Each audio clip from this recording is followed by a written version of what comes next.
Shalom sa lahat ng mga tagapanood sa channel na ito. Ang pitak na ito ay bago na pinamagatang Karunungan sa Biblia sa loob ng 2 minuto.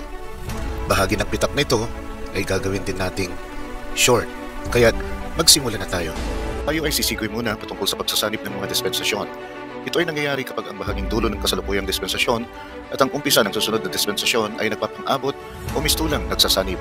Isang ehemplo ay ang mula kay Malakay hanggang kay John the Baptist, kung saan tahimik ang Diyos na tila kumito siyang nakikitungo sa mga Hudyo.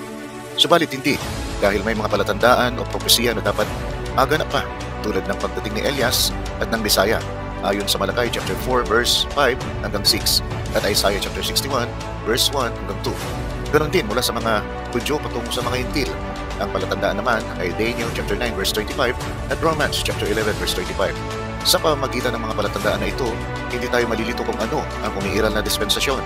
Kahit mistulang sabay, nagaganap ang mga magkaibang dispensasyon sa loob ng isang balangkas na panahon. Ano ang 7 taon na tipan sa Daniel chapter 9 verse 27? Uli ang mga nang susunod na kabanata at pagpalain tayong lahat ng ating Panginoong Kristo Jesus.